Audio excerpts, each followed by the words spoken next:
আল্লাহ রব্বুল আলামিন সূরা বাকারার 40 নং আয়াতে বলেন, ইয়া বানি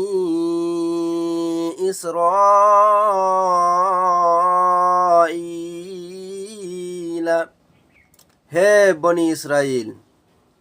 আল্লাহ রব্বুল আলামিন এখানে বনি ইসরাইল বলতে ইয়াকুব আলাইহিস সালাতু সালামের বংশধরকে বুঝাইছেন। উযকুরু নি'মাতি, উযকুরু তোমরা স্মরণ করো, নি'মাতি আল্লাতি আমার নিয়ামতের কথা তোমরা স্মরণ করো। আল্লাহ রব্বুল আলামিন বনি ইসরাইলদেরকে কিছু নিয়ামত দান করেছিলেন, যেমন আকাশ থেকে খাদ্য মান্না ও সালোয়া দান করেছিলেন, ফেরাউনের কবল থেকে আল্লাহ রব্বুল আলামিন তাদেরকে রক্ষা করেছেন, সাগরের মাঝখান দিয়ে আল্লাহ রব্বুল আলামিন রাস্তা তৈরি করে দিয়েছিলেন। আল্লাহ রব্বুল আলামিন বনি ইসরাইলের উপর অসংখ্য নবী প্রেরণ করেছিলেন। এইভাবে আল্লাহ রব্বুল আলামিন তাদেরকে অসংখ্য নিয়ামত দান করেছিলেন।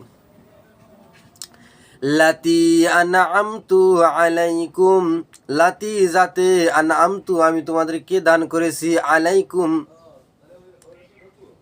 তোমাদের উপর, আমি তোমাদের উপর দান করেছি আমার অনুগ্রহ, আনআমতু আমার অনুগ্রহ তোমাদের উপর আমি দান করেছি। ওয়া আউফু বিআহদি, ওয়া আউফু আর তোমরা পূর্ণ করো, বিআহদি অঙ্গীকার, আমার সাথে যে তোমরা অঙ্গীকার করেছিলা সেই অঙ্গীকার পূর্ণ করো। এখানে আল্লাহ তাআলার অঙ্গীকার হলো, আল্লাহর সাথে দেওয়া অঙ্গীকার হলো যে তারা আল্লাহ তাআলার ইবাদত করবে, অন্য কারো ইবাদত করবে না, এবং রসুলের প্রতি আনুগত্য করবে, এবং সর্বশেষ নবী হজরত মুহাম্মদ সাল্লাল্লাহু আলাইহি সাল্লামকে তারা শেষ নবী অর্থাৎ খাতামুন নবী হিসাবে মেনে নিবে।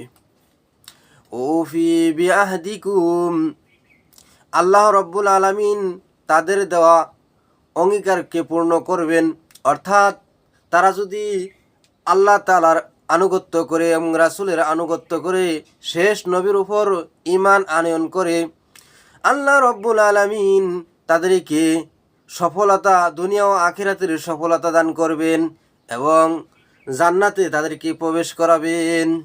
ওয়া ইয়া ফারহাবুন, ওয়া ইয়া তোমরা শুধু এবং শুধুমাত্র আমাকেই ফারহাবুন ভয় করো।